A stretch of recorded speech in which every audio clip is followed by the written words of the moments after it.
Hello everyone, welcome to the live stream. Hopefully everything's working. It's been such a long time since I've done a video or a stream, I know that. But I'm here. I don't really have any, I don't think, satisfying reasons for not making videos or anything. It just is what it is. The world is a wonderful place right now. And that just makes me feel so good. And then that makes me want to make videos. So, yeah, everything I just said was a lie. But yeah, I have to make videos, right? It's part of the job. I have to show up once in a while. But give me a couple minutes or 1 minute to actually get people into the stream. I will... Why does the live stream not show up in my live tab? Come on. There it is. Okay, and I can get the link and share it on Blue Sky and anywhere else.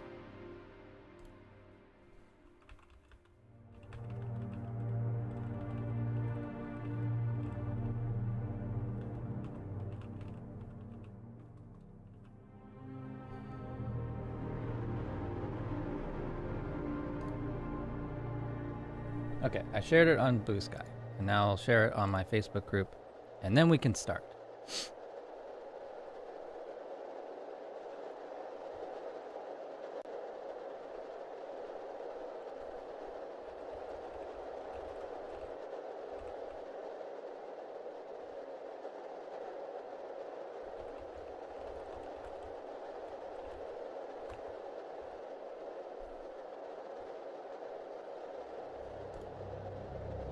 All right, so the topic for today is deleting my effects chains.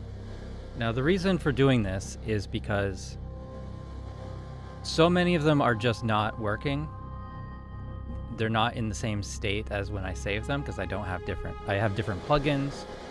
It's been so many years, like I've got stuff going back at least 10 years. So naturally, a lot of this stuff just doesn't work.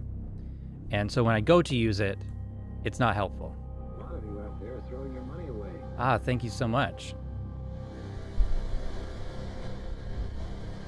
Cheers from Brazil. Thanks for guiding me through this journey into Reaper since beginning. Thank you so much. I really appreciate that. Yeah, so what I want to do, along with you guys, load up an effects chain. If all the plugins exist, let's try it out. Let's put some sounds through it and see if it's worth keeping. Everything else gets deleted. And I don't think I have that many effects chains that this will take a long time, but you know, maybe we'll get to a point where we'll just get frustrated and delete everything and just start fresh. I don't know. Why not put it into a legacy folder? I mean, fair enough. That's probably a good idea, but I think we need to do some spring cleaning. I think that's a healthy thing to do as well. So let me just open up my Reaper effects chains folder. And maybe for the new people, we can talk about effects chains and strategies for managing them in general as well. All right. Background music, is it okay? Is it too loud? Is it too quiet? Is it annoying? What we're listening to is Wreckage Systems from 65 Days of Static, which is just a sort of generative live stream that they do. If you don't know them, it's a bit loud. I've got it like at 1% in the YouTube player.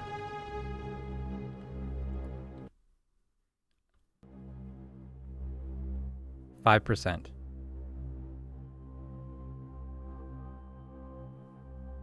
So, anyways, music is a bit loud even though we can hear you fine. Okay, well, strange. I'll just pause it for now, and we'll just get started. So, all right, we'll just do a hand clap for sync, because I will edit this later. All right, I think I will. I don't know. It sounds a bit ominous. Yeah, the dark, spacey drones and stuff. All right, so going to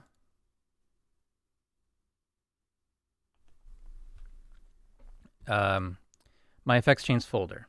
So let's talk about effects chains and management. So we created an effects chain by having some effects in an effects chain for a track, right? A couple effects, anything more than one effect is called an effects chain. And we right click, we can go to effects chains and save all effects as chain. Super common to do. At one point, I was recommending you go through old projects, and if you like the sound of the guitars, save that as an effects chain. If you like the sound of the drums, save that as an effects chain. It's a starting point for later. I recommended people do that. I did that on one project, I think, and never again. And one of the reasons is because I switched computers, I never installed all the plugins, and yeah. And so once you're in that save window, it takes you to the correct effects chain save location, which is one of the Reaper's kind of built-in locations, part of the resource folder. You can add folders and organize things within folders, which I find really helpful. And I've got different categories for sound design, video effects, bass effects, voice for dialogue or voice for vocals, all these different things. So those things are all true. Those are still things that I recommend. Use folders for your effects chain management. Now, one other Reaper tip I will give you for effects chains, for loading effects chains, is when you've got this effects button on your track, you can right click, and then effects chains is in this list. So you can scroll through and see all your different effects chains. And effects chains is also in a big list within the effects browser. Let's try to move that downward. Nah, that's fine. So it's just a big flat list.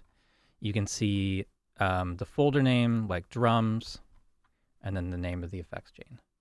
And so if you got to this window from clicking the effects chain button on a track, it like double click will add that. You can also drag from here. So this is my effects chains folder, which is saying it's 26 items. It's a total of 13.5 megabytes for 137 items. So there's a bunch here that I know we'll need to go through. On the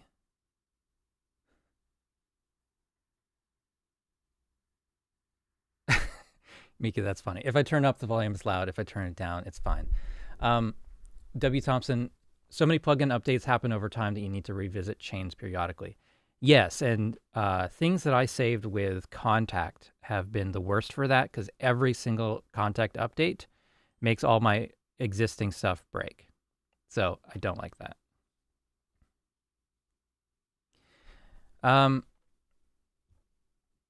And Gornick, I will need to come back to you later on that, because it's not relevant to this conversation, and I'm sort of trying to make a video at the moment. But all right, so here's my effects chains folder within macOS. If you want to look for this folder, it's Options, Show Reaper Resource Path, and Explore/Finder, and then navigate to the effects chains folder. I've already got that there.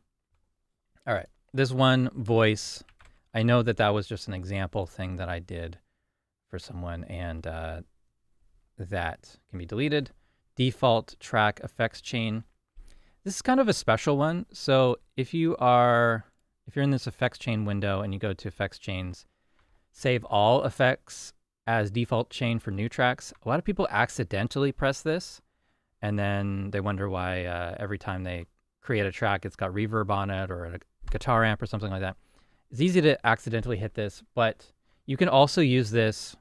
So if you accidentally click that, just remove all effects from that chain and then click this save as default, and it will update your default track effects chain file just to be empty.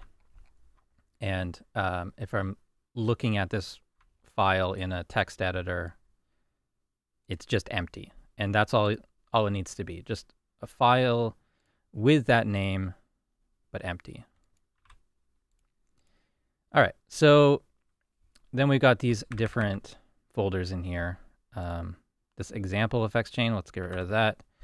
The general MIDI effects chain, I know that I haven't used that at all, so I will get rid of that. I'm sure I've got that backed up because I made a video about it, but we'll just get rid of that for now.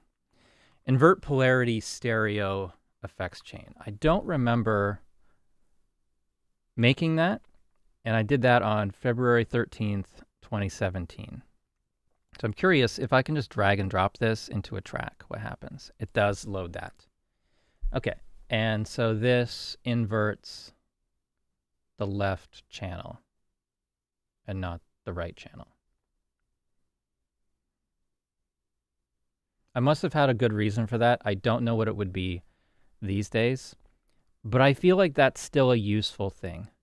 And that would be useful because if we go to some sort of stereo file here, and let's say it's a field recording, or somebody sent you something that was just messed up, like one of the channels was polarity inverted, bad cable, who knows. But if you just do the built-in invert phase, that's going to flip the polarity of both channels at the same time. And in channel modes, there isn't a inverted phase option. So you would need to use this plugin. And so you would actually load it in on the track by this, or on the item rather than on the track. So I'm going to keep that one. That's a good, useful one, I think.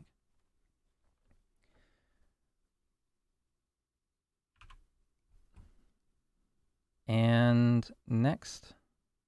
All right, so that's a good one. We're going to keep that. And as far as organizing that, I'll leave that there for now. I think that's a good one. All right, so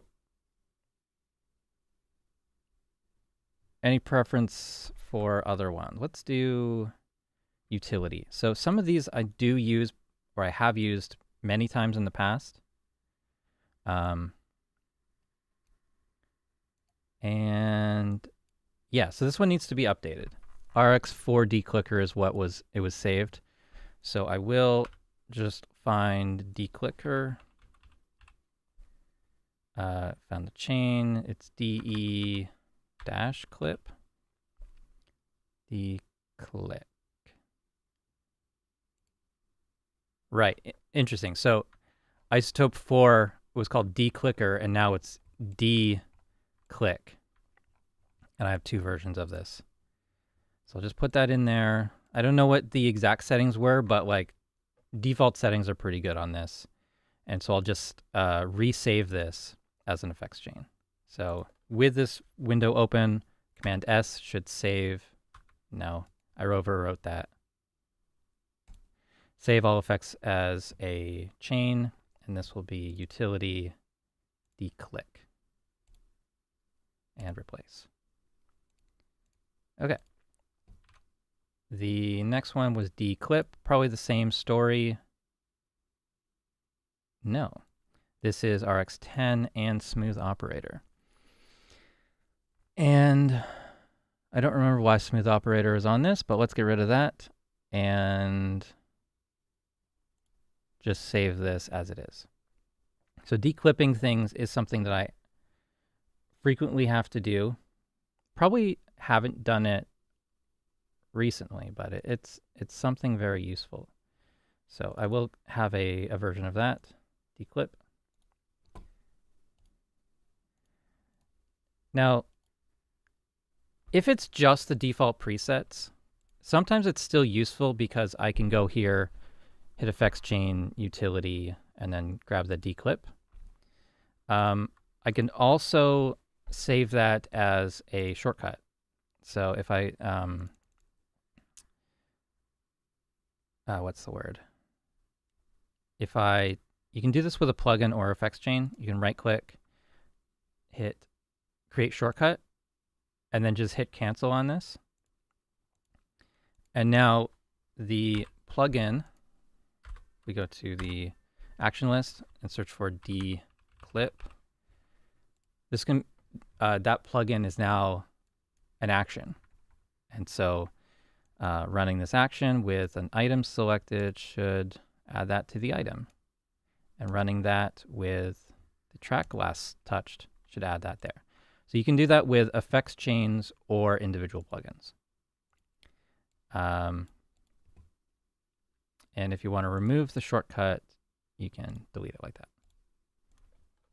So I used to do, I used to set up a bunch of things on the Stream Deck for adding that.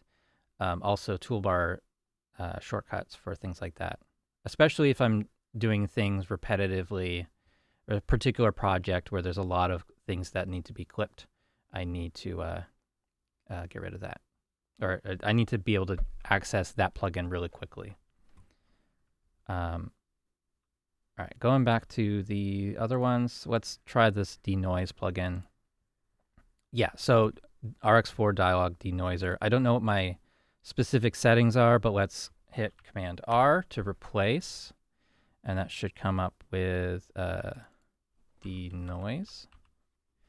We've got spectral denoise, voice, dialog denoise got renamed to voice denoise. So I'll just add that. That replaces it. And adaptive mode, and probably set this to like -6. That's kind of my, that's my starting point. And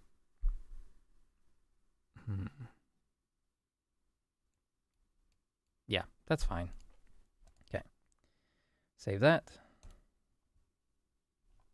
to the same folder.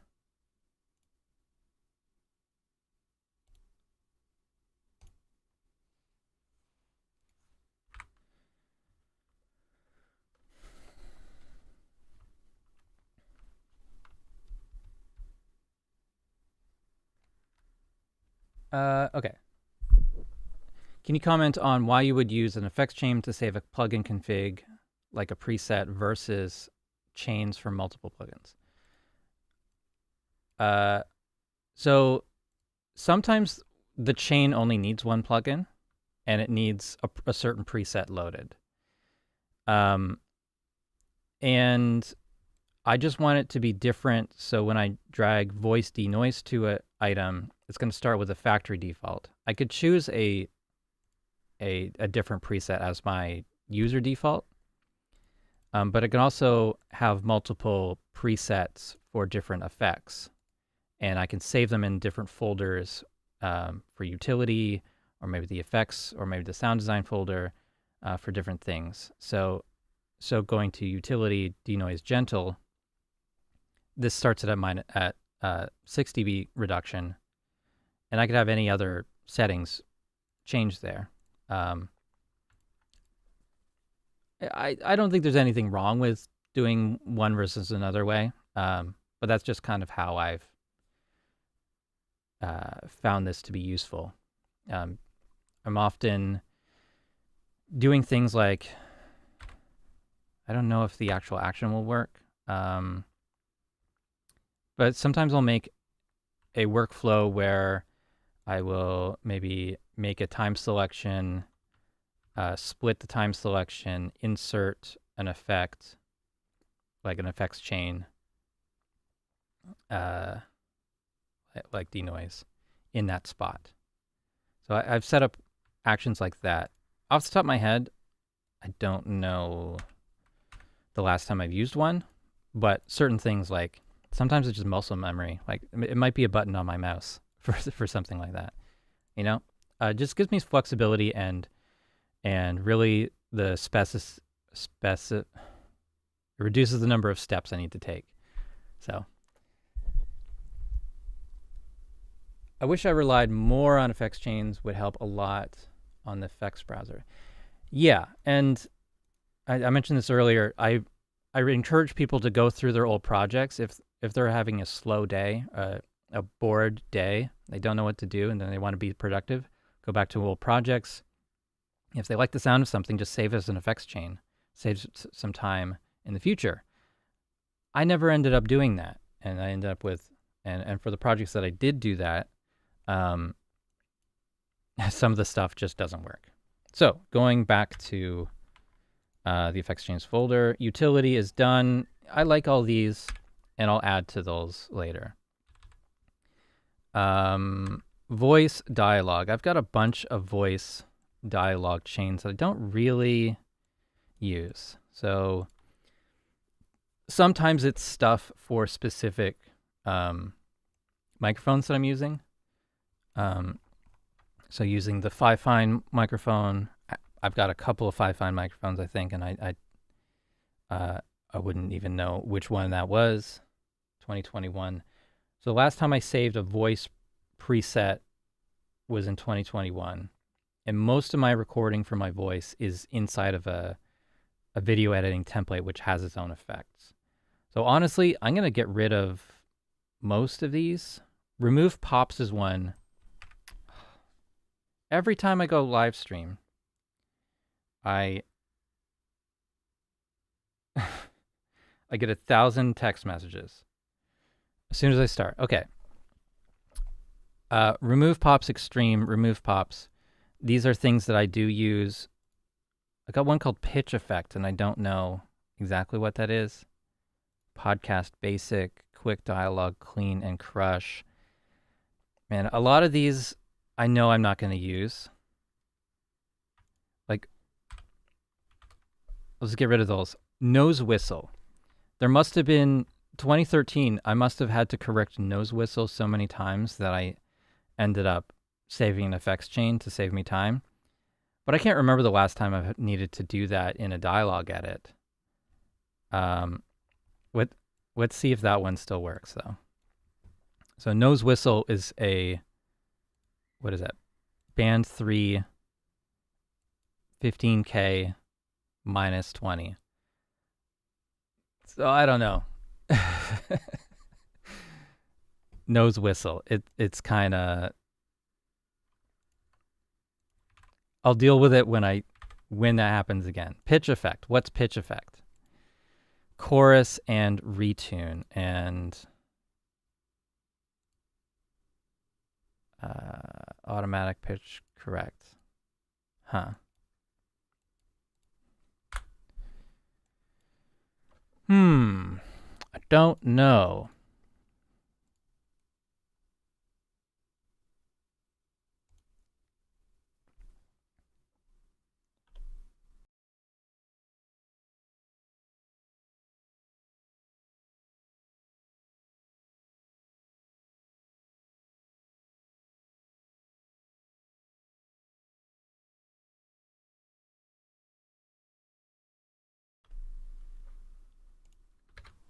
Testing, 1, 2, 3. Yeah, I don't know why I need that. It's like a weird. Testing, 1, 2, 3. Oh, okay. So I get it. I used chorus to fuck up the pitch, and then retune to restore the pitch. Or flatten the pitch. Meme effects chain. Yeah. So, weird. Keep it? Yeah, like a glitching voice thing. Huh. I don't know if I want to keep that. I don't really have very many voice samples. to do here. Keep it. All right, we'll keep it.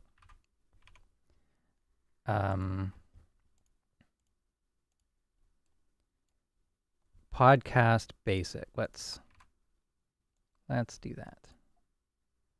All right, so I've got RX4 is not found, regate, re-EQ, recomp, and tone booster de-esser, which is still a great de-esser, but I wish they had a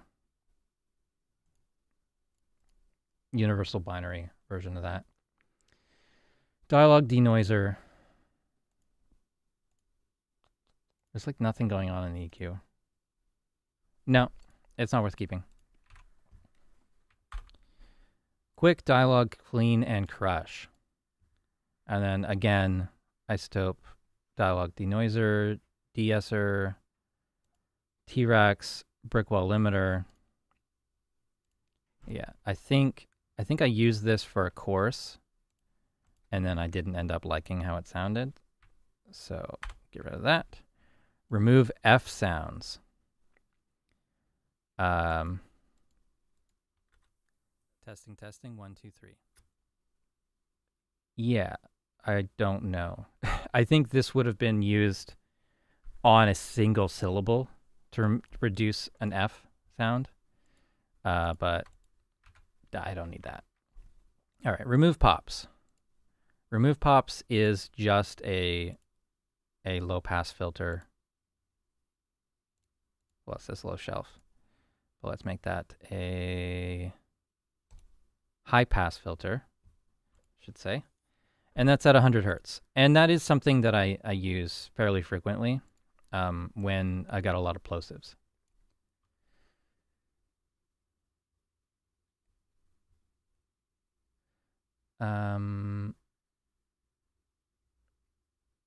Yeah, just a big, dumb low shelf.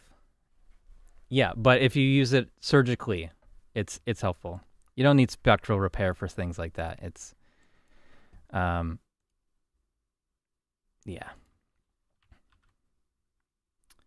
I gotta fix this shortcut for saving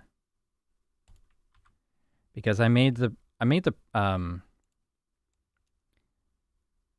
save project a global scope, but I want it normal because definitely today saving the effects chains is going to be something that we do a lot.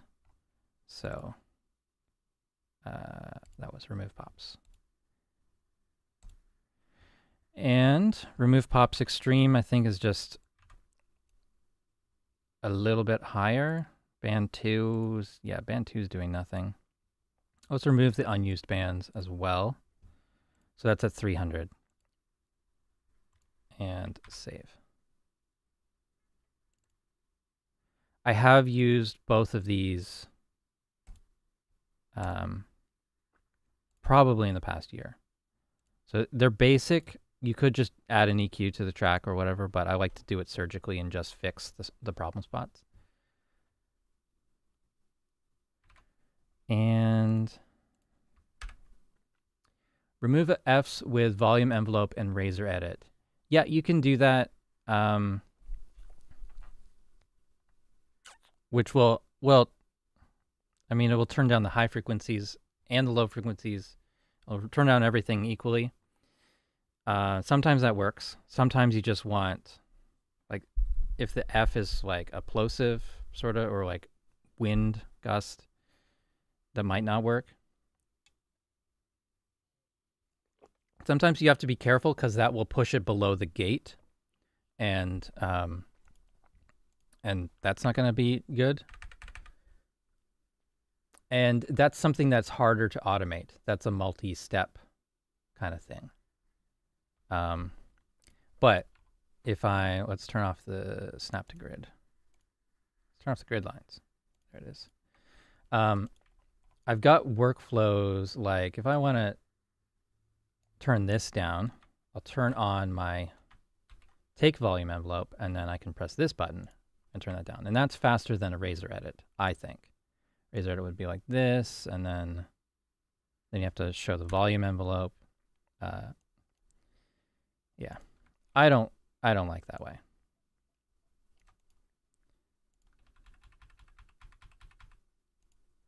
So I've got a shortcut to just do 2 dB at a time, or plus 2 dB, or if I hold Shift on my keyboard and then press the mouse button, then it will mute it. And I find I'm using that stuff on every edit, on like every project. That's stuff that I use. Track inspector, monitor, effects, DP meter 3. All right. Get rid of these. I know I don't need that. Or the monitor effects. I don't need that. Okay, acoustic guitars. I've got one saved preset from a song called Conjecture that I mixed in 2017. It's the acoustic guitar bus. It's stock plugins. And let's see if I've got an acoustic guitar in my sample library. Probably not.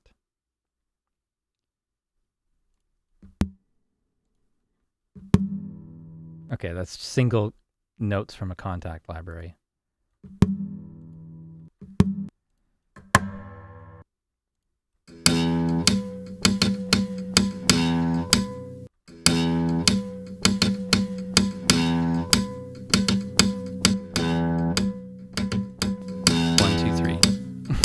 Stop. I don't know about this one. Like it's I'd like some of these presets or effects chains to be like universal, but I don't think it's going to be. Now, bass is something that I record a lot more than acoustic guitar. And so some of these are from specific projects, but they are missing they're missing the impulse responses. So I need to find where those are.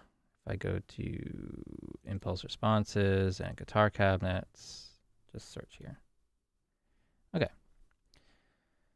And then I'll resave that, and I don't know what the name of this one was. Oh, this is going out to hardware. There's not much point in saving this one.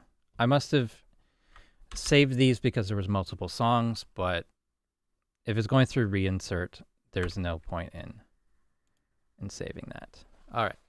But these other things might be useful. Let's switch to... Let's plug in a bass.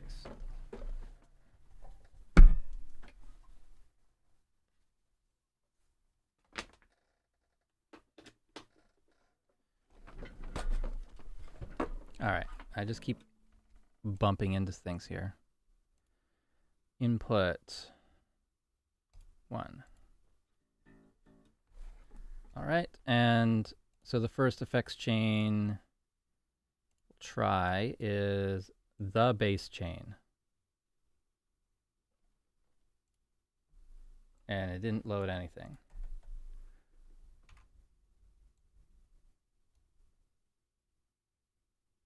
Okay, so this is a fairly recent one. This was 2023.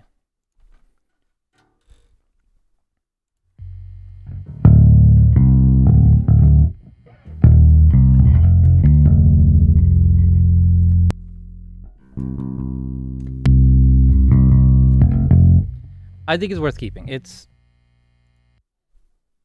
fine. It's not that amazing. Ampeg, a preamp, another EQ, compressor, and another compressor. It's fine, there's no distortion, but this is a solid, clean bass sound. So that's worth keeping. That's probably why I called it the bass chain. All right, so heavy bass. This one is missing TSE 808, which is a tube screamer.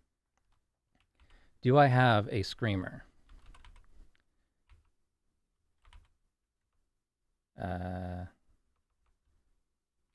Tube.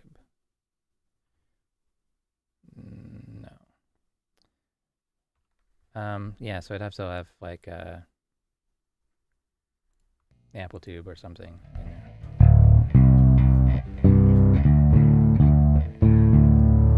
So this is Bass Professor Mark II.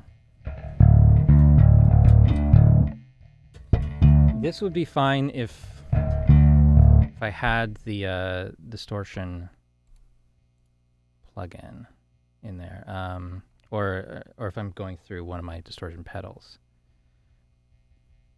But let's find something that would be equivalent.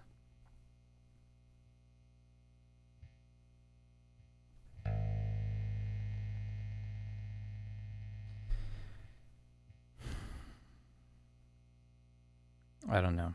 I know that the Goblin has a good distortion sound, but it's sort of an amp sound as well. Guitar distortion? Let's try that.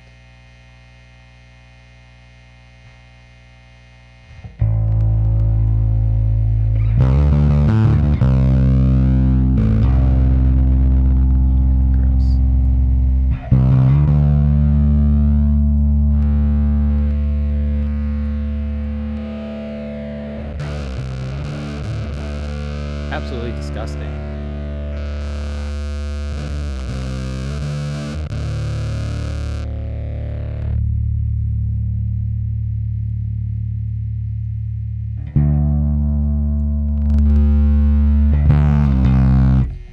I don't like that one.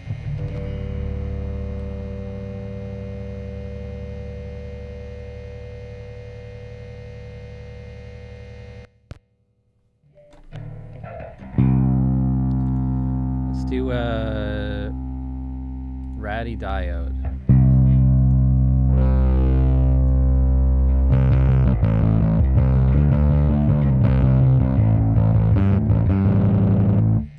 No. I don't know if I've ever got a good sound out of this plugin. I keep trying it. I never do.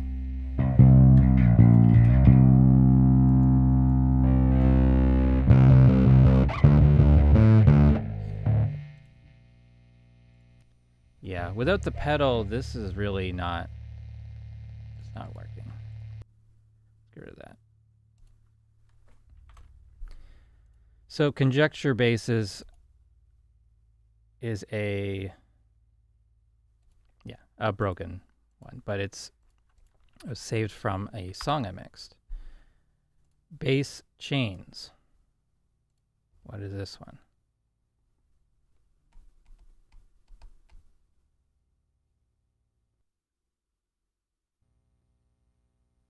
Do I recommend using oversampling for distortion or overdrive plugins? Only if you hear a difference doing it.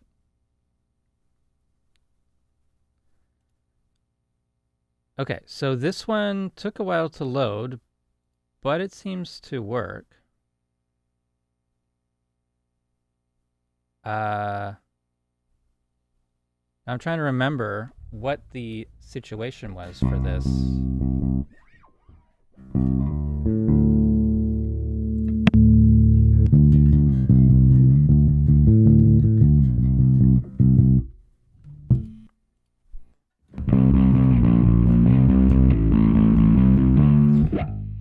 Okay, if I had to guess what my idea was with this, it's just a bunch of starting points for bass that worked at some point. I probably spent a day on this and then, you know, pick one and delete the rest. I think I will keep this one. It's a little weird, but I think it would save me some time. Now this bass reamp one, reinsert required. So yeah, I'll get rid of that one. Bass bus 1.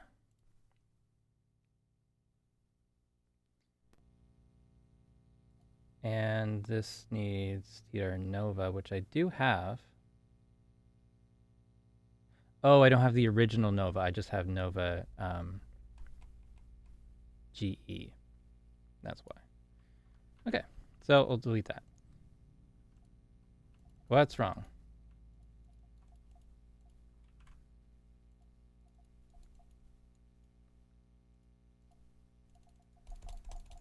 I can't click on anything. Damn it.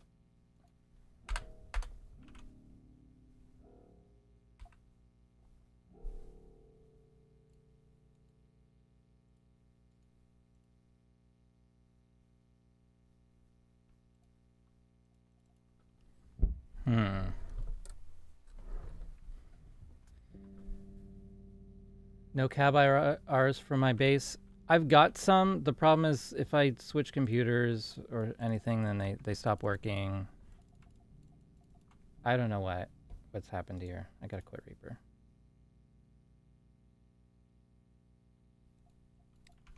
There's like a window or something preventing me from quitting. There you go. Yeah.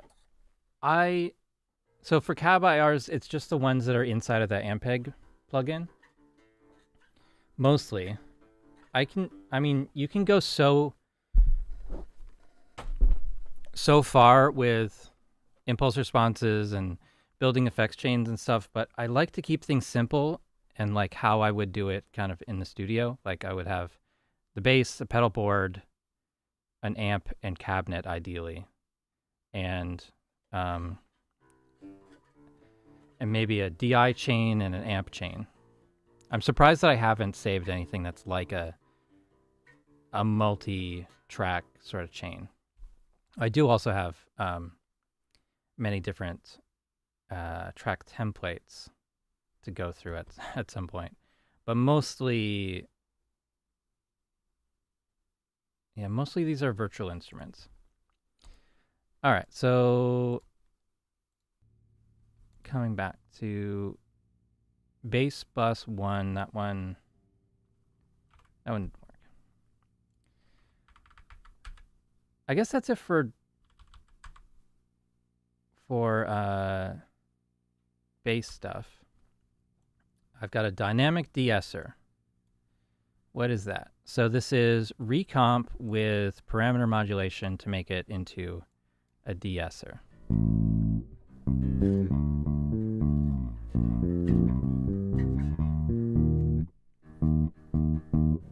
So band 1 is doing nothing, and band 2 is controlled by the incoming audio signal to make it move automatically.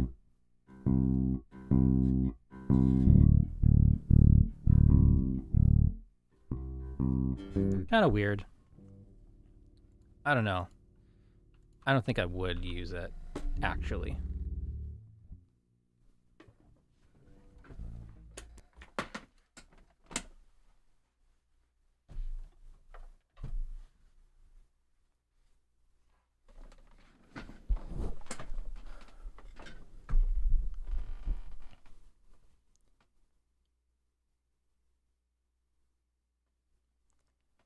With so many chains, when you record or load an instrument, do you then go surfing your chains to see if you have what you need? Ideally, you do, because you've already solved this problem before. Yeah, if you hate starting with an empty effects chain, or starting with no plugins on the track, then saving the effects chain for when you do finally get a good sound.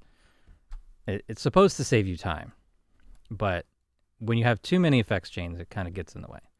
So dynamic de-esser, I think that was a fun, I must have made a video on that. I know this EQ, EasyQ circular sweep was something I did. It was just like, look how you can draw circles with this plugin, but it's not something I need to keep, so I'll get rid of that. A basic high frequency cut. Let's just get rid of it. I don't think I need that. Left, right, center delay. So this is a tricky one. To get an actual left, right, center delay, you need to make a feedback loop inside of the plugin, and there's this plugin called GMEM send, and receive. I don't know if these are even, don't think these are in Reaper anymore. But let's get a sample.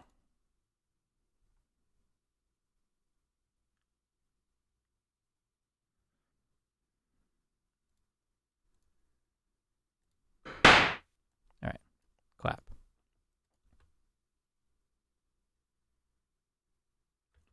Why was there no sound? Send to slot 1, receive on slot 1.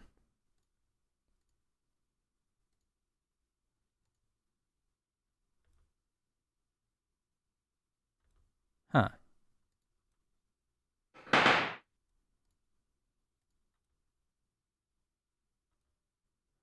All right, well, it just doesn't work, so we'll get rid of that. But the idea is you make a feedback loop inside of the effects chain, which goes back to the start. And then each of the repeats actually moves from left to center to right in order, and not just have 3 separate delays in different positions.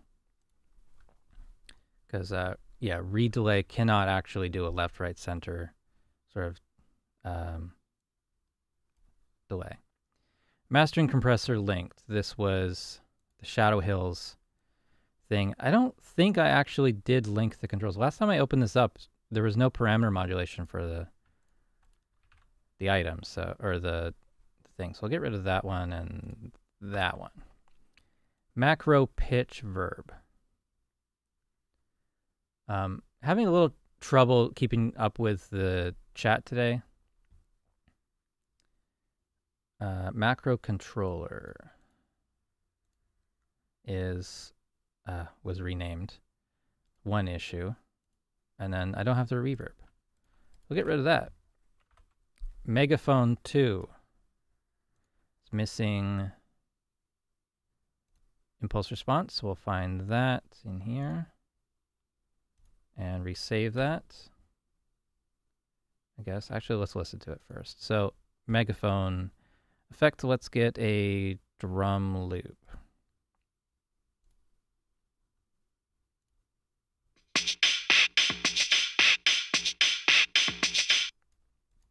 All right, no effects. Sounds like this.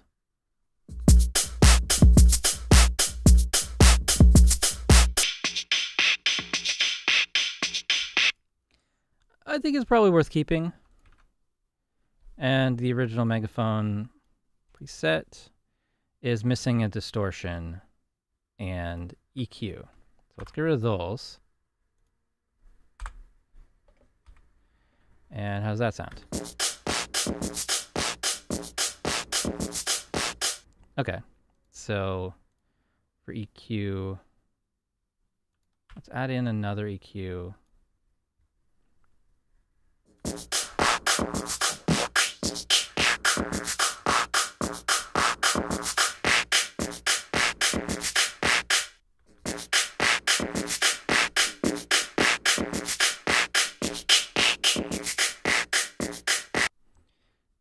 And then for distortion,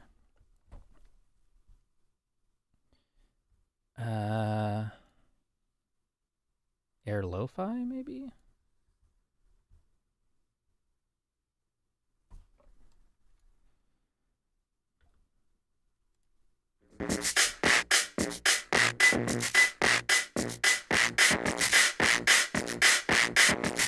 Yeah, I don't know if that's really a megaphone effect anymore. I wish I remembered exactly what that sounded like. But honestly, it's kind of cool with this delay. Definitely adds a lot to this. It's just 25 milliseconds delay. All right, so megaphone 1, get rid of. Mid-side crush. So mid crush is, yeah, so this is just recomp and a mid-side.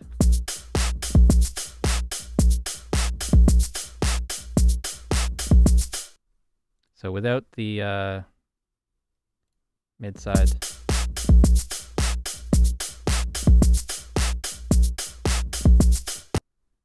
Yeah, I don't know.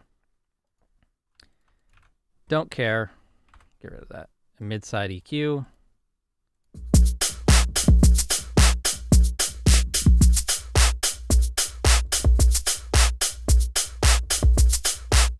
There's not a whole lot of stereo information in this example, but I mean it works. Am I likely to use that plugin for mid-side EQ versus something else? Let me think. So for mid-side EQ, often I'm just doing kind of gentle stuff, and I might use like the Pultec from my IK Multimedia, and I'll just boost the highs or whatever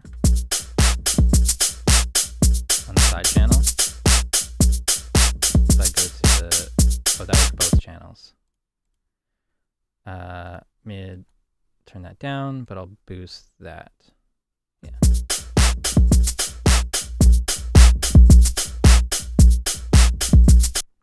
Yeah, so like I'll usually use that. Nova GE. This does mid-side, doesn't it? Doesn't it?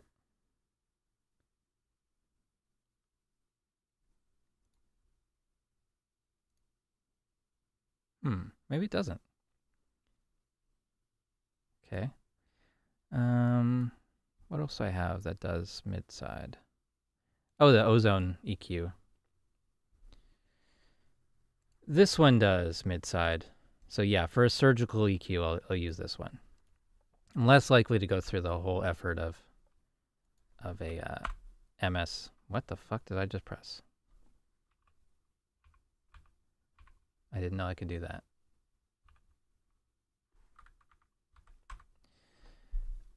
Okay.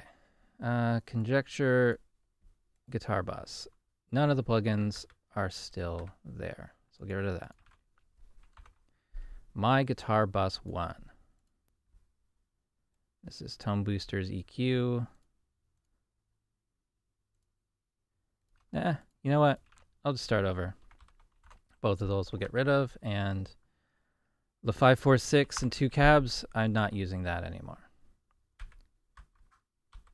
Moving mid-band. What is this? So this is, okay, so I've got 2 frequencies always moving.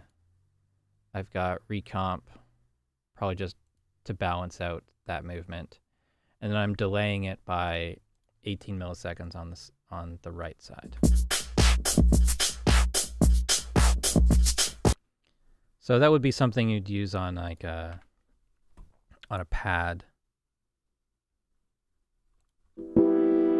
Maybe chords.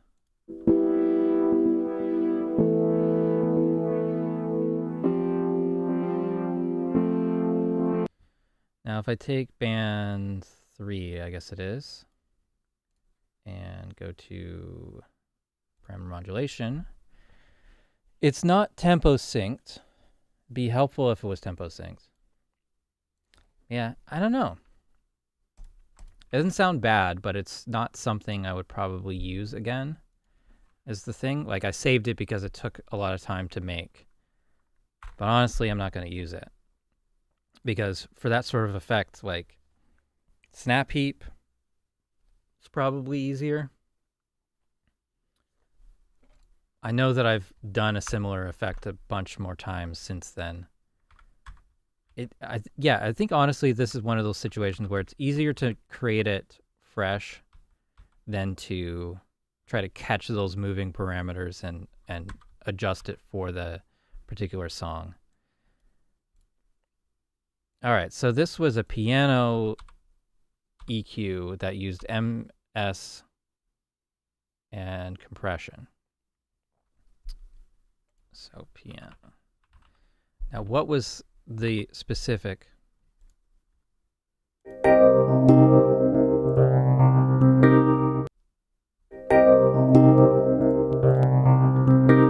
Nah, get rid of it. Kerpaloo drums, I'll just delete the whole folder. I don't need that.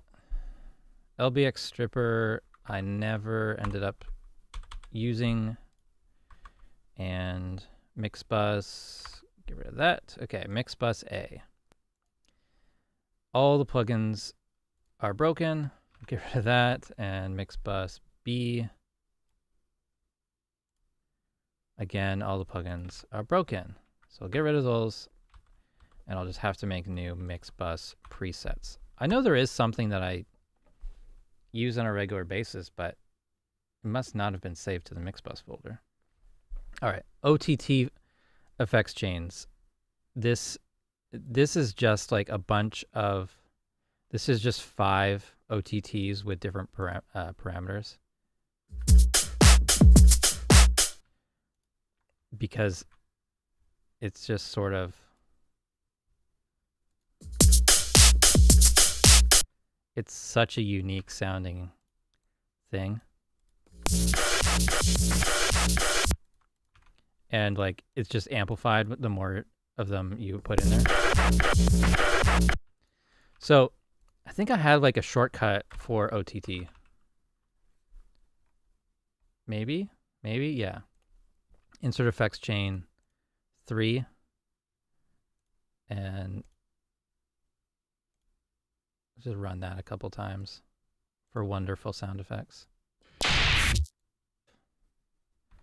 Okay, someone was asking about the VST things. The VST translation thing. So VST3 in a saved project or effects chain will prompt you to switch it to the VST3 version if that's there, but the VST is not. And so that's what this window looks like, at least in this top section. And then the bottom one, I don't have that particular reverb in there. But yeah, the plugin automatically switched, kept all the settings. That's great. And there's been a version of that in Reaper for quite a few years. It just didn't always work. I think they just kind of improved that in the past recent update. I think especially with Contact might have been one of them that they changed. Anyways,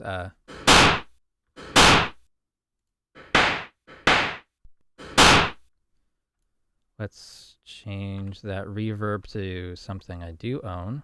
Let's try Little Plate.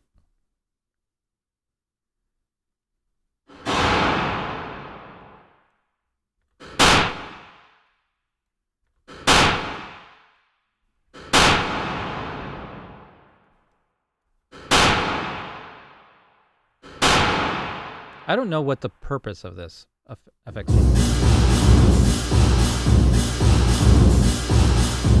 I kind of like that one. No, I just really like Little Plate. So I don't know. I'll get rid of that. I don't need that. I got a preset called Play Guitar. And that is a gate, Goblin, a delay, and a small reverb. Okay.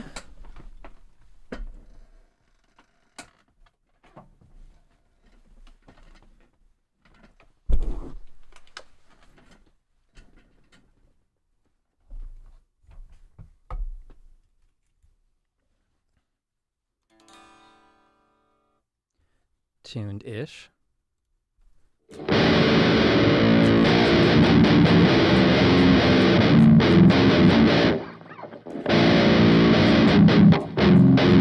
Yeah, definitely have to. Am I gonna bother fixing that? Probably not. So, a gate, Goblin.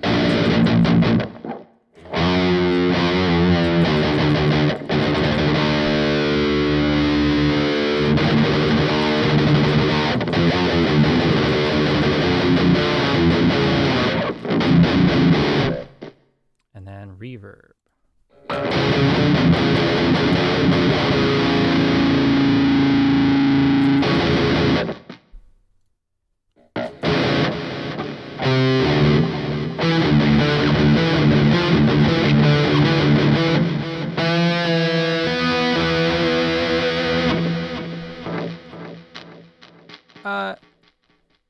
Yeah, I know that I've used this in the past.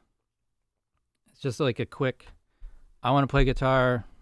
Here's a preset that sounds, or a starting point that sounds okay. We'll keep it. I'll just update it a little bit. And that was my play guitar Jane. Yeah, it's fine. It's not the best, but it's like 0 latency and everything, and mostly what I want.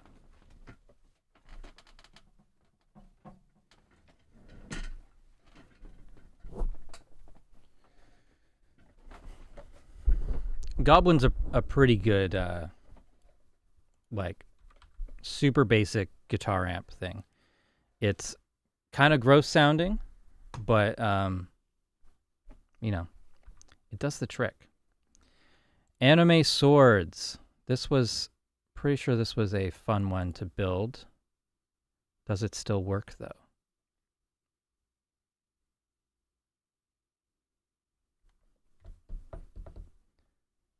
It even loaded perfectly. Okay, cool. So let me grab some sounds for this. This would be like a metal, I don't know.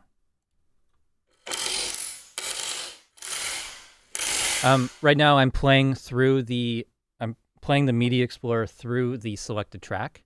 So we are hearing this in real time.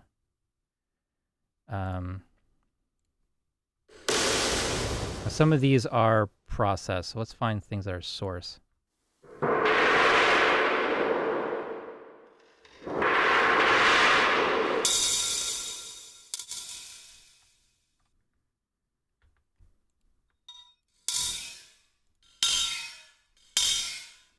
And without effects, it sounds like this. Oh, come on.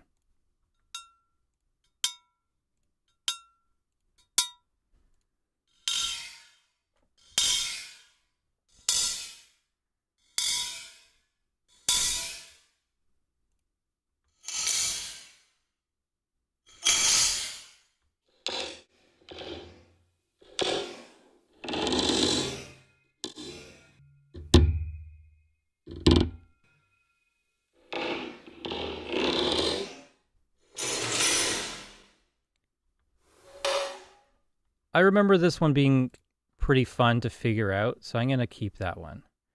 There's one called Blam. No idea what this one was.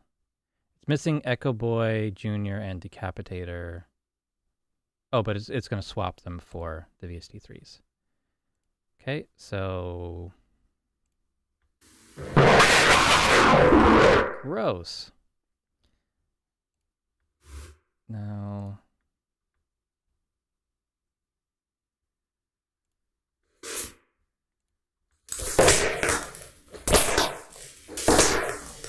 Pretty loud.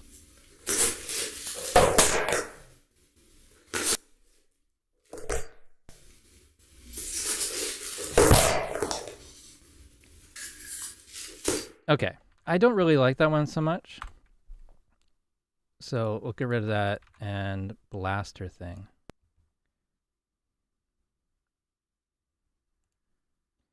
Okay, so I do need to relicense that one, but I think everything else is working.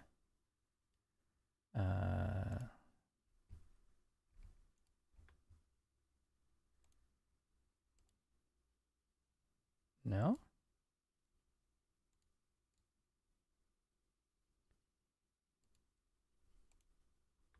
Huh. Oh, this one just makes things on its own. I forgot about that.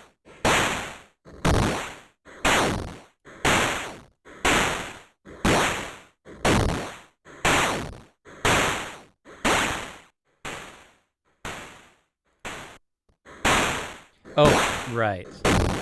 So I'm using the Duck plugin to create the envelope. We may have done this one on stream once.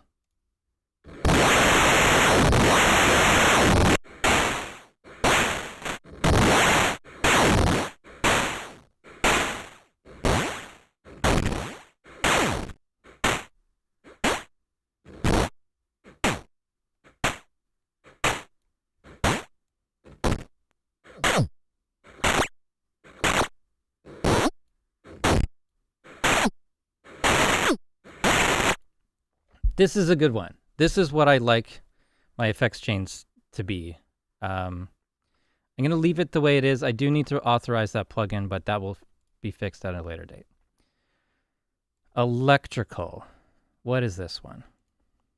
Again, with the smooth operator. Yeah, Duck is a great plugin. What was this called? This was electrical.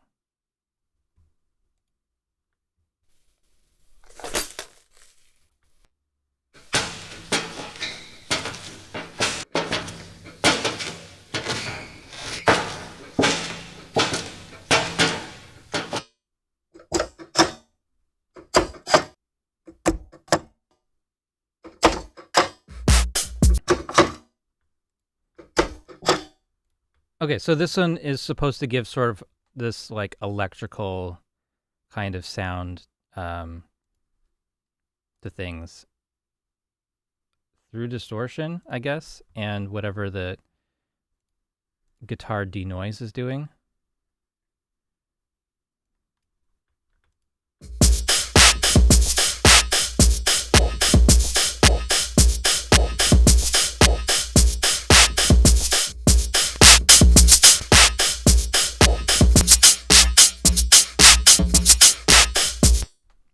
Somehow it does it.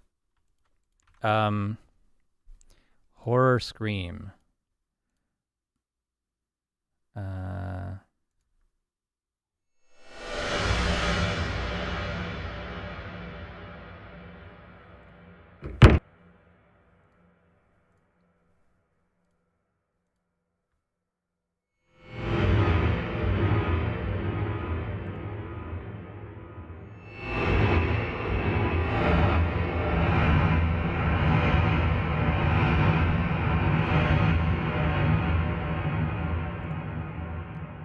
It's mostly Valhalla Shimmer doing that.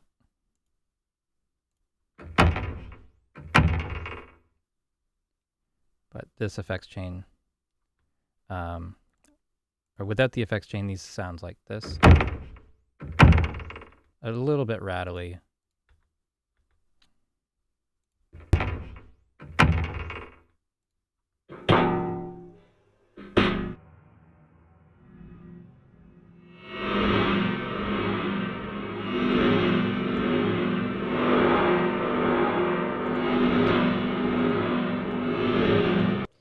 It's weird enough that I'll keep it. Ice drone.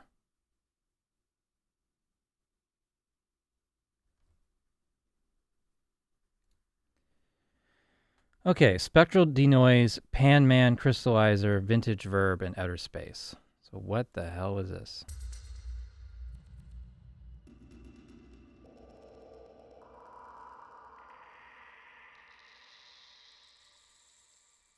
Weird.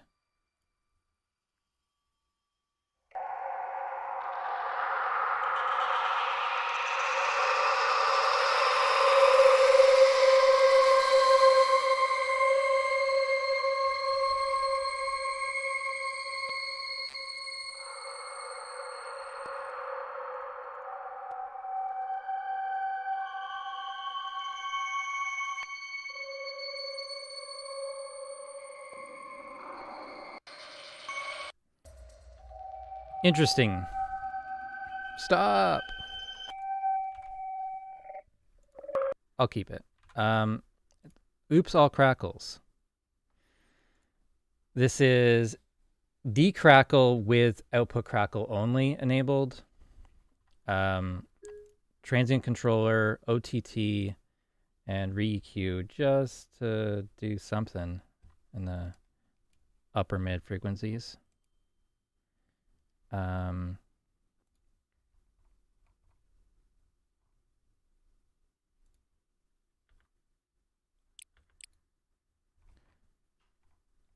go back to the liquid container.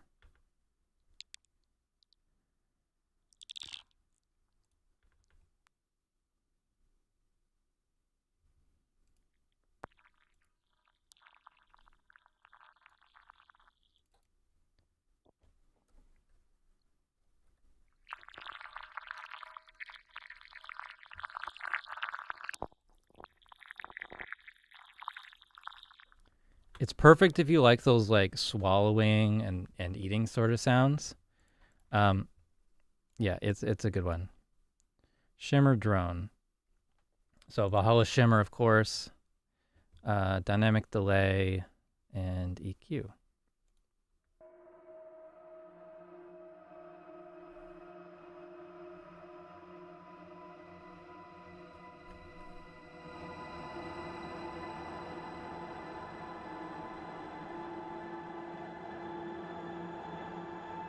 Without the effect, sounds like this. It just kind of makes everything sound good. All right, so that's a good one. Sound design chain 1. And, oh, funny, I do have EZQ installed. It just didn't come up in some of the other saved things.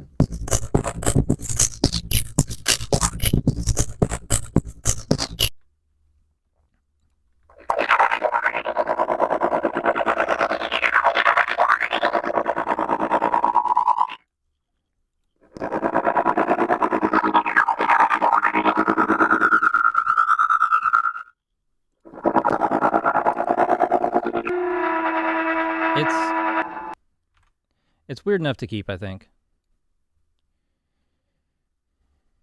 It's not broken is the main thing, so we'll keep it just for that reason.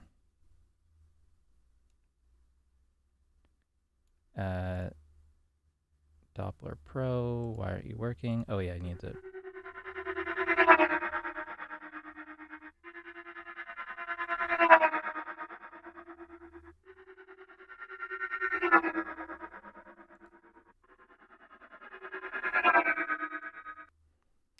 Yeah, I'll keep it. I don't use Doppler stuff a lot, but it's a pain in the ass to set up when you need it.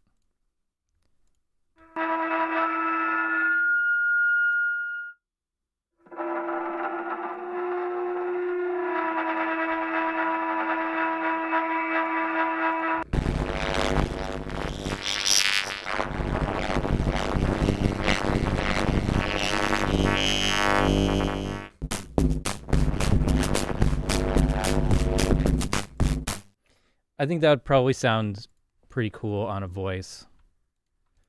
You know, alien sort of voice effect. This one's got parameter modulation for tremolo and something. No, this is for EQ. Yeah, so just wild EQ.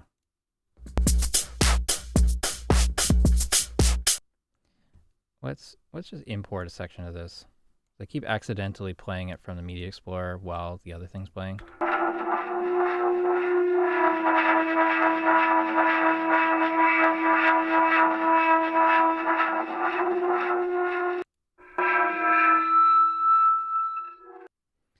And let's get a...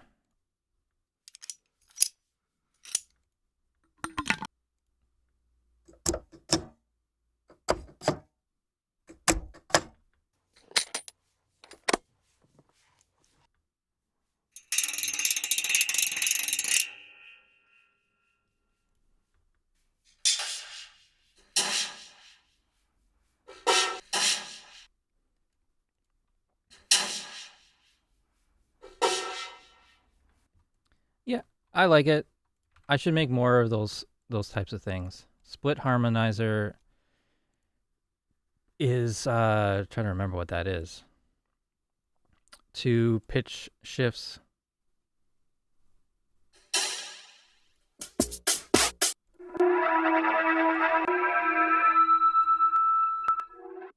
Yeah, so this is just 5 cents shifted and -5. I probably got another one for different intervals. -10, +10, probably.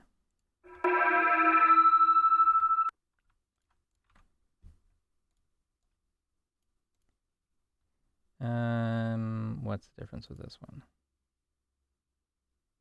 5 and -5.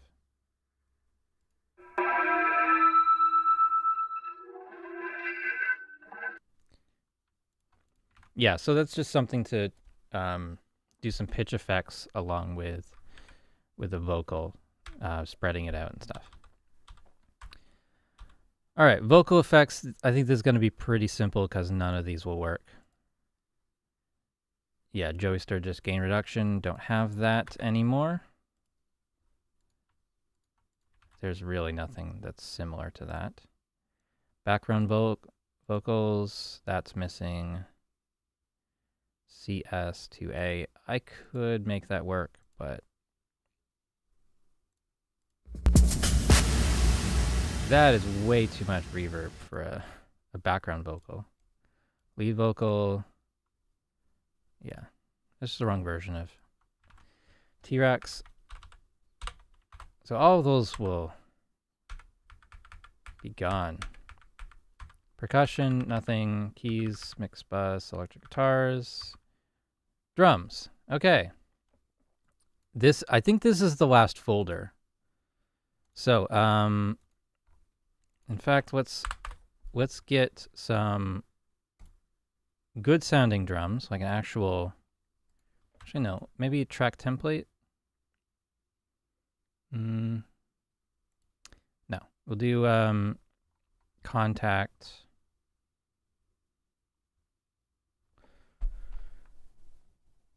No, we'll do Addictive Drums. That's an easy one.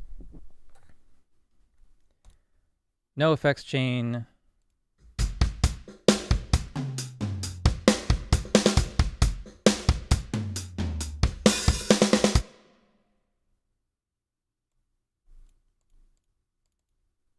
How do we get to this recording?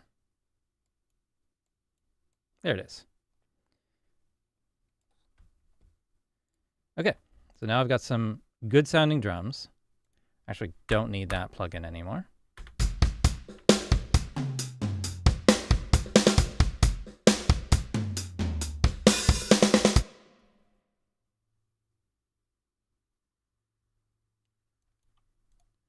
Okay, this is missing tape cassette 2, which is a pretty important effect for this. But it is what it is. Let's get snapping is on. Repeat is on. I'm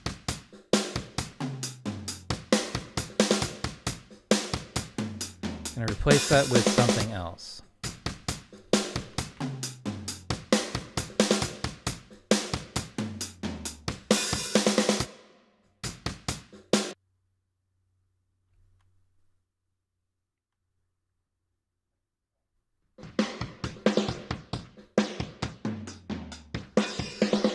Now this is a breakbeat preset, so let's also change the item rate to double and shrink the time selection.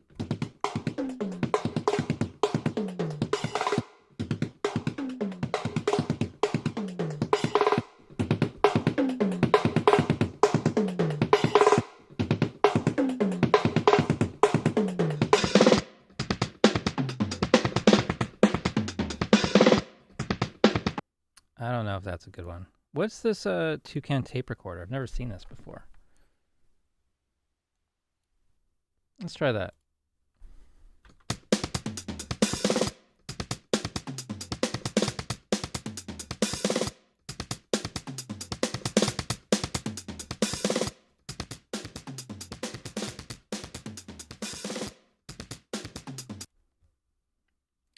Now, I think I need that original plugin. Which I would have a license for, I just don't have it installed. Okay, drum bus. This is missing CS bus comp. Okay, so let's actually try to replace that with the modern equivalent of that, which is one of my favorite plugins, TR5 bus comp. And do I have a preset for this? No. I thought I had a starting point for that. All right. Not reverse. Normal speed.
I guess I like it.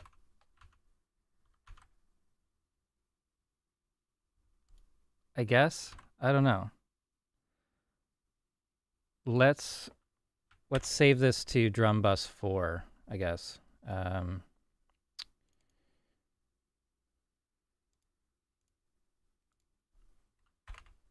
Because it's not the original one anymore. So that one's done.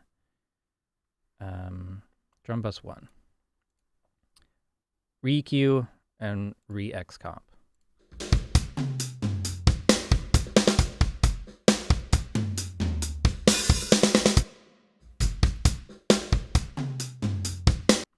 To me, it's not really doing much. I don't want to renumber these, though.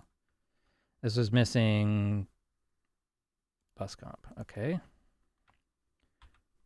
By the way, I'm pressing Command R when there's a plugin that is missing, but I do have a different version of it. And then that's opening up the effects browser, and I can double click on the plugin and we'll replace it within the same slot.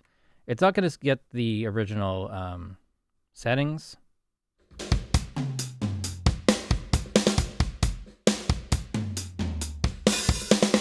Just if you were wondering what I was doing there.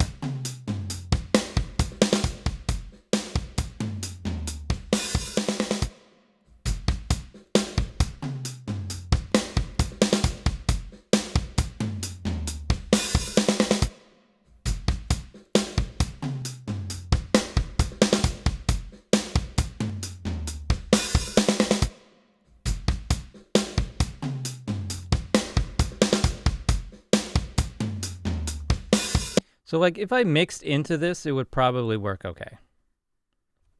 I could probably make that work. I'll just save it. That was drums 2, I think.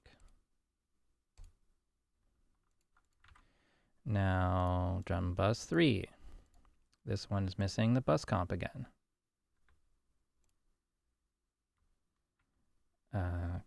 R.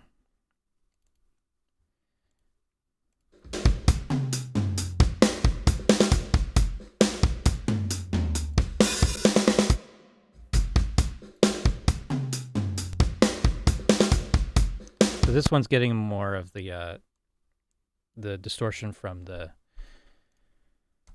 tape saturation.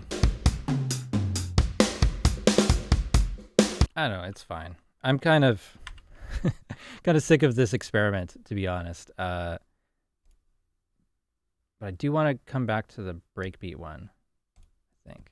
I want good like breakbeat processing kinds of things. Drum trigger.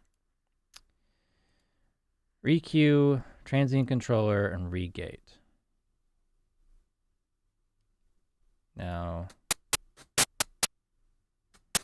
oh, this was something to create a trigger from drums. Yeah, so that's okay. Dynamic EQ.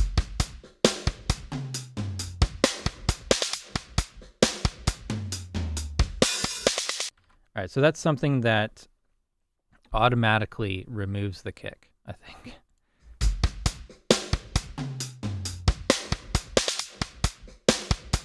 Weird. I don't know how useful that is. Maybe a different sound effect.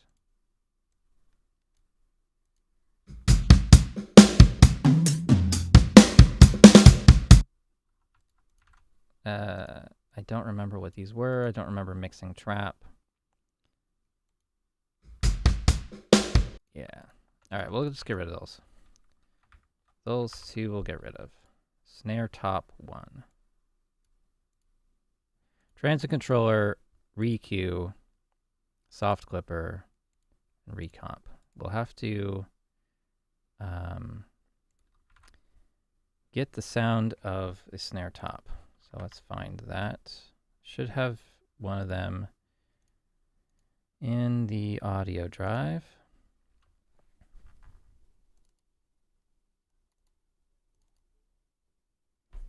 Not those.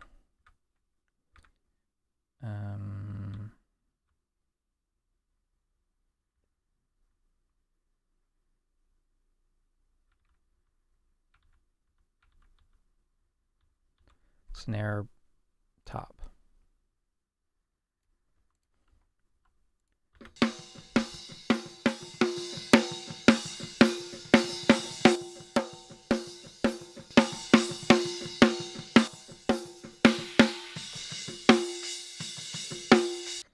Yeah, so kind of works for that. Let's find another snare. Replace.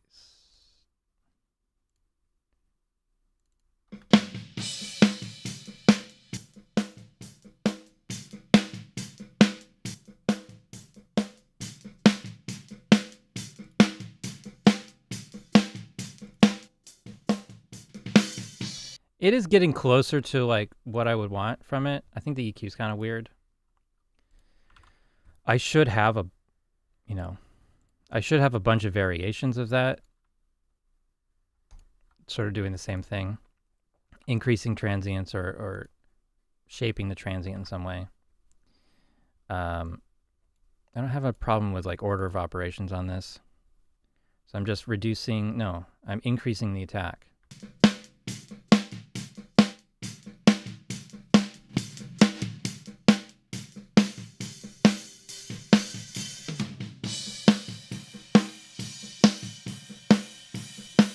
Yeah, whatever I created that with has different amount of bleed. Right? So that seems like everything gone through. I mostly kept, I didn't do the video effects. I think all of that video effects folder is probably fine. There's a few of them I do use on a regular basis. But I know that I don't need the Android video overlay anymore. I don't use that tablet at all. Blurring, box annotations. I think I'd use all these. Bypass overlay. Dim background around selection, glitch. Yeah, I think I use all of these. Yeah. So like if I do shortcut, that shortcut, that inserts an item, a video item, and it adds an effect. I actually need this on top of an actual video.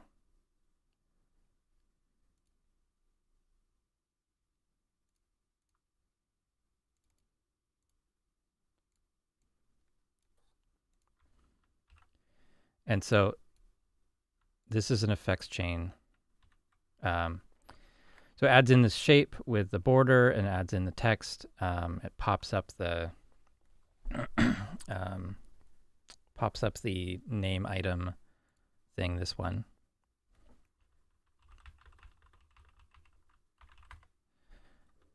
And then puts that over top. So that is a workflow that uses, I think it's the simple lower third effects chain. Pretty sure. Yeah. And this one called titles. That's the, it's not the right preset. I should change that to be probably text overlay with drop shadow. And then lower the position.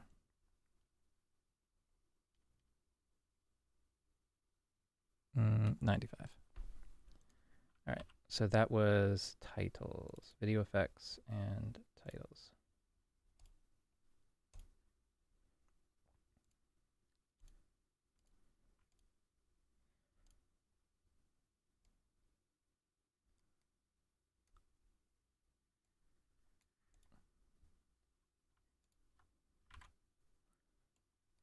This preset is called Video Controls, which is one of my presets in the Video Tools course. But the scale and XY positions are linked to the mouse, so I can grab in the video window and move things around or zoom in and out, which is incredibly helpful and time-saving in a video edit. So, highlight area, dim background. Does this one work? Does this need to be... Yeah, okay, so this is a... I can't move it. Highlight corner, highlight center.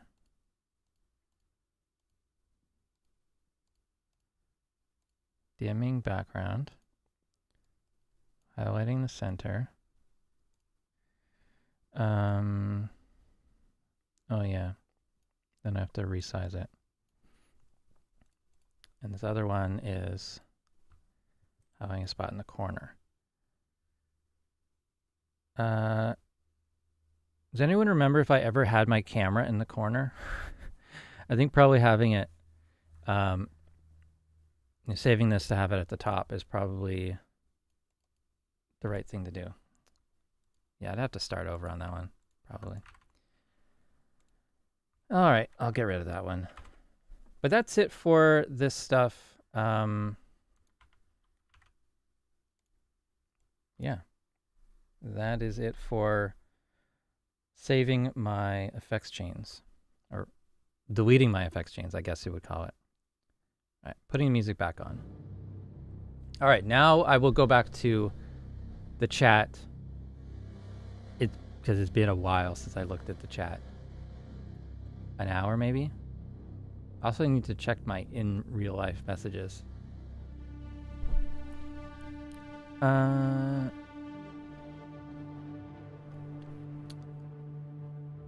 Drell or JREL. I had 20 mastering utility plugins in my monitoring effects. I had to even reduce those to a few because launching Reaper took so long loading them all, even if they were disabled. Yeah, definitely more plugins you have in the monitor effects chain will slow down project loading or loading the first time of the day. Do I personally use default effects chain or container? No, I don't. Have one with RBJ filter and freak gain and the mid-side filter.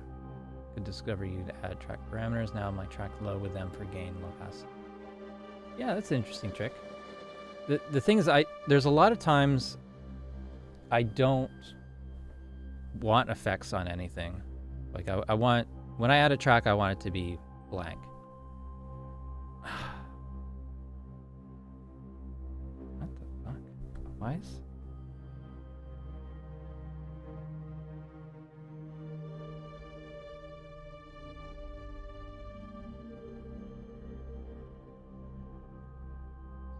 Okay.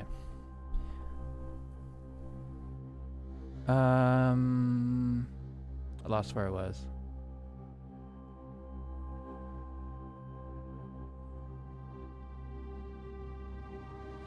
JRoll was saying that didn't save effects chains often, but they were all going into the same folder, so they're going to add them into different categories. I think that's a good thing. Is this the great cleansing? Went from 136 files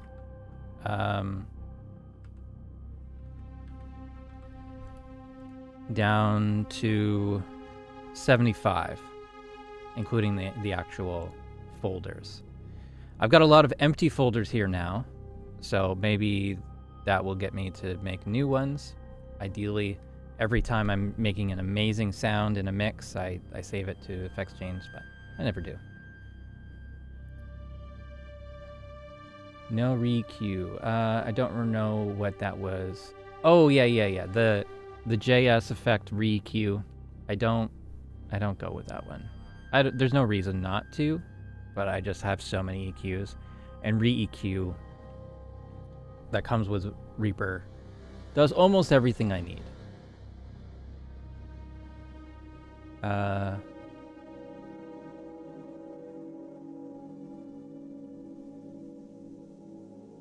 Okay, going back to where I was playing the guitar and then some sound design stuff. Sometimes you got so many tools, you just have no clue what does what anymore. Yeah. Definitely you get some analysis paralysis. There's too many options. There's too many plugins. Yeah. So the effects chains are supposed to reduce the amount of choice, but after a while you get too many effects chains and then you have the same problem again. Building effects chains from scratch or loading an effects chain stuff.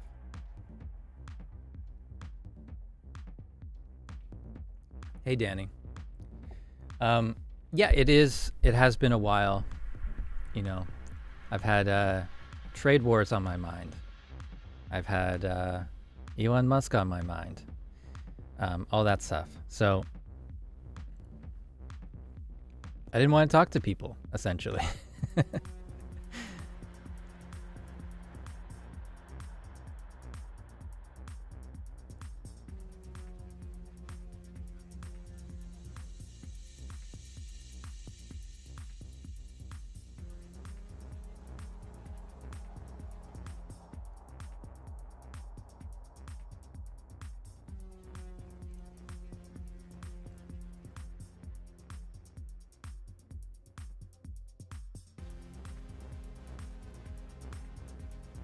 I felt like my watch was pinging me every like 3 minutes for the past hour, and it was like only 4 messages. Just kept reminding me until I looked at them.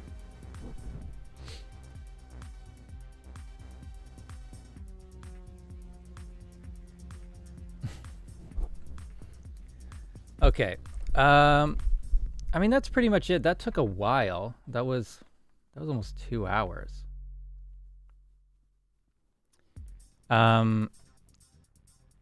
Is there stuff from previous couple updates of Reaper that we could talk about?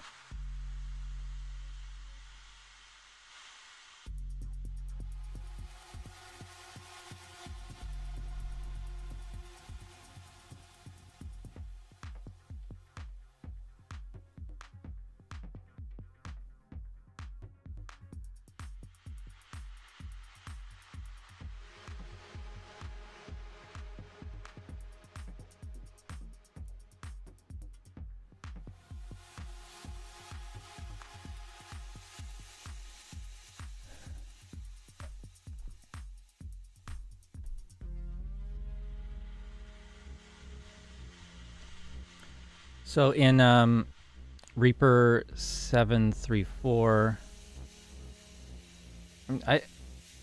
so the last couple updates have been only shown on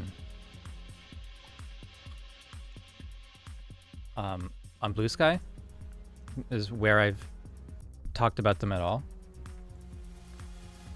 So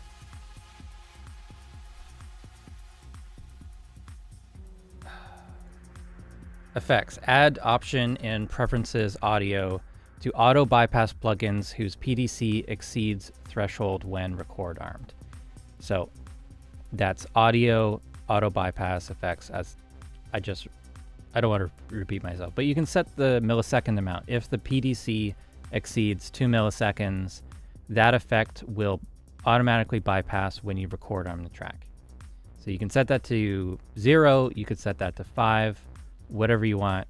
Obviously that's going to change the sound of your effects chain, but only during the recording process. And also it will bypass things up the chain. So if the track is within a folder and the folder has effects on it, those ones will be bypassed, and effects on the master as well. So this is a great plugin, or a great Reaper feature that you can toggle on and off as needed. There was a script for Reaper made by AK5K called RIA LLM, I think, like Reaper low latency monitoring, and I had been using that for probably a year or something like that. But this is a really great built-in feature. So check that out. For file names, add preference for suffix format to use when auto-incrementing file names. So that's preferences / rendering. Auto-increment file name format is -001. But you can make that 01 or whatever you want. So auto-increment file name happens when, let's say you've got a file in your media folder already and you import basically a different file with the same name. So you got import kick1.wave. Another folder, you've got another kick1.wave. You drop that in, it's going to change that file name when it copies it. Or if there's a situation where you're recording and there's already a file name that's there, it will add this number to it. So it's now configurable rather than automatic.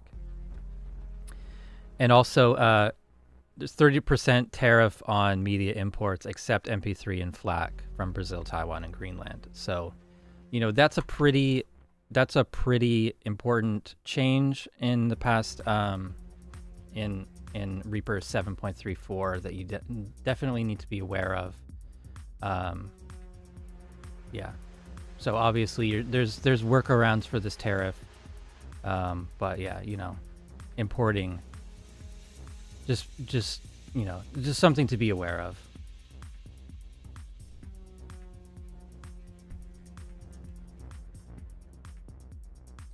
And then somebody was happy about the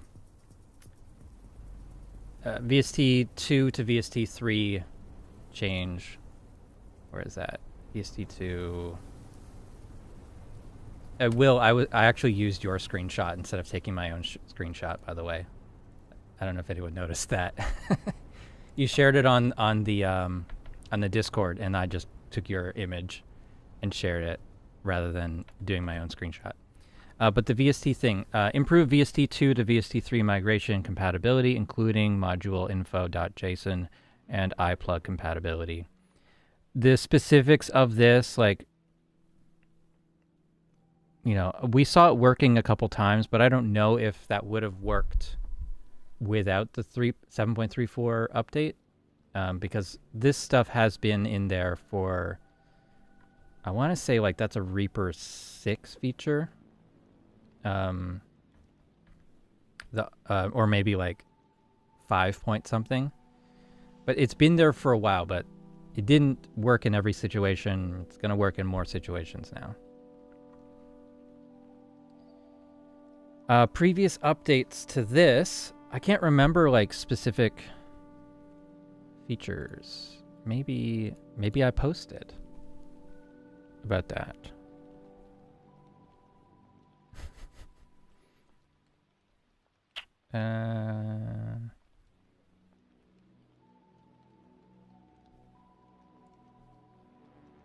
Oh yeah, the change to the transport bar.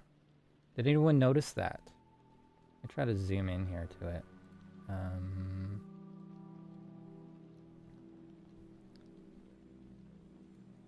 Let's go to options, layouts, transport, 200. Yeah, so yeah, that's on screen. So this section here is updated. Instead of the beats per minute basis being quarter notes, you can change that to eighth notes, dotted eighths. And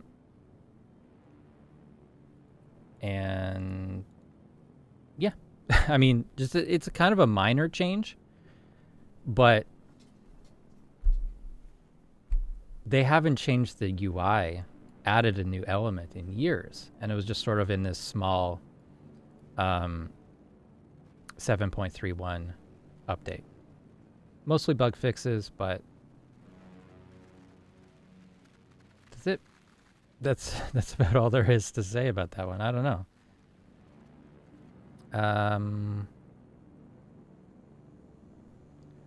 The tail will be disabled in the render menu by default. Yeah. the last couple updates, there hasn't been many like big things I can like fill, you know, many minutes of stuff. But that, you know, if you want the latest details, be active on the forum. It's the best way. And otherwise, follow me on Blue Sky, because I'm not going to be on Twitter anymore.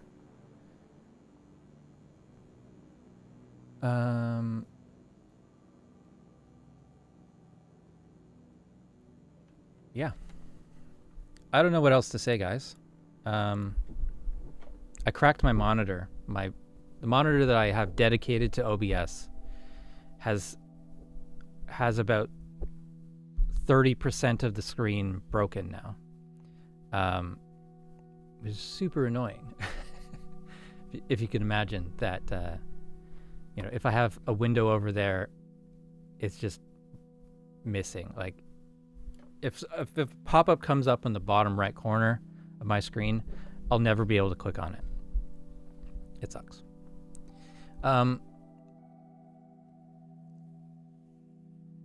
And yeah, well,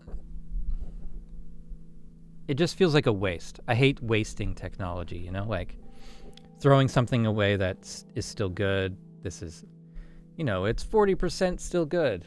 I mean, maybe I can take it apart and use it as just a light, essentially, just using the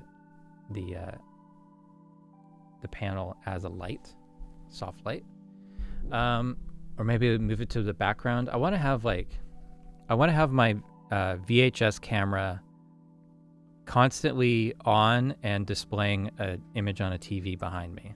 I think that would be really cool. So I've got room for it, like, you know, that spot there where I've got one of the VHS cameras. That would be a good spot for something like that, I think. Play Shrek on VHS constantly. Oops. Hit the wrong button. Yeah. The broken monitor has definitely impacted editing of the last update video, or whatever the last video I made. Hang on a second. The last video I made was about the RS5K manager. It was so much harder to edit by only having like this much room on a 24-inch monitor that was usable. That sucked. You know, it's hard enough when everything's working perfectly just to feel motivated to do stuff. Really wish that the V7 had a theme option for narrower mixer tracks like V6 theme did. I think you can. If I remember correctly, you can. It's just done in a different way, right? So I believe I'm on default theme. Yeah, so theme adjuster, go to mixer controls, and okay, and then you've got your 3 different layouts here, right? Layout ABC. And you can have it as narrow as this. Like, this is representation of how narrow that can be.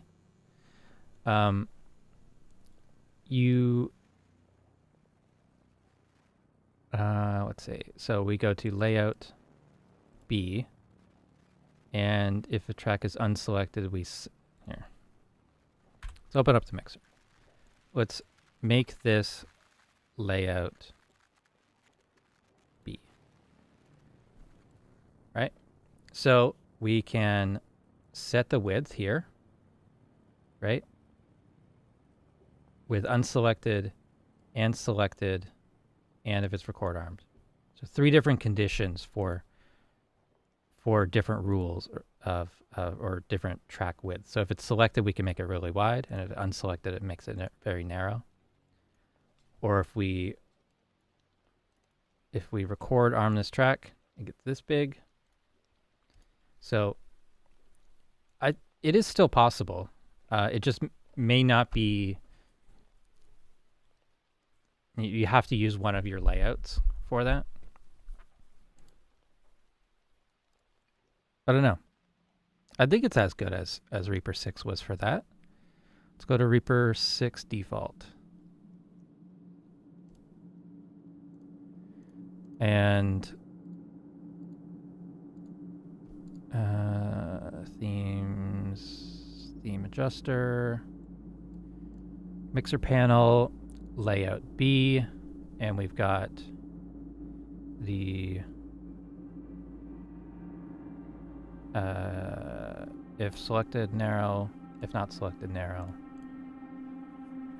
So you can go narrower with default 7 now, but it's a different theme. You can always use any theme you want.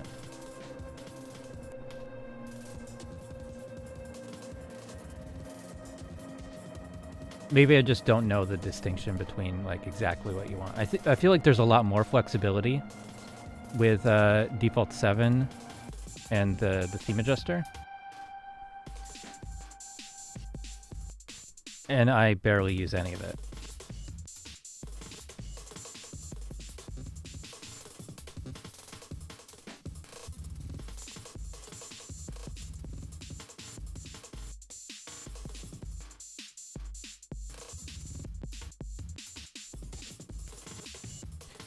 And you can also make it so if it's within a certain width, then you can also customize the height of each element. So how big the fader is, how big the input section is, the mixer or the meters, things like that. Or hide the buttons. No. Where's the reorder them? Can we hide them?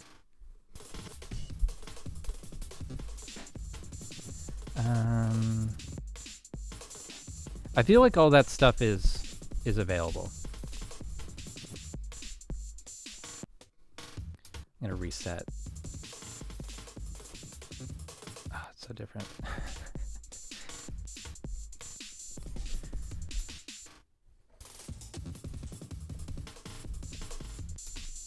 I had like alternate theme elements.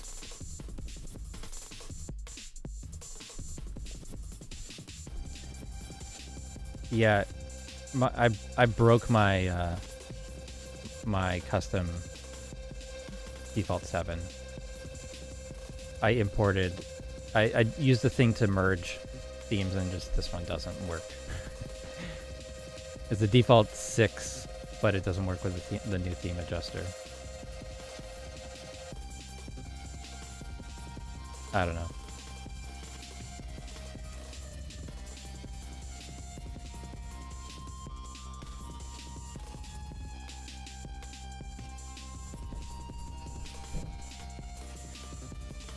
Default 7's not bad on its own, I don't think. I think you kind of get used to whatever one you have. Whatever one you stick with, you can kind of get used to it. Default 6 had the mute and solo buttons here on the right. I really liked that. That's something that I would... that's the thing I miss most, I guess, with the default 6. But when White Tie was designing the default 7 theme, he only saw the complaints about that. Because most people, like, if they like something, they don't have to say anything. They like the function, they don't have to tell him that they like it. Only the people that didn't like that spoke up. So that's why we didn't get that function in default 7. I mean, default 6 still works with Reaper 7 completely.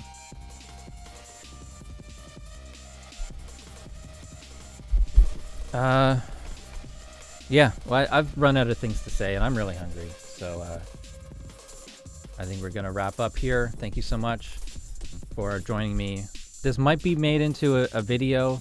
I don't know. But I'm going to keep it, I'm going to keep this up on the YouTube. for a while. All right. See you guys later. Thank you so much. Bye. Where the hell is that button? Goodbye.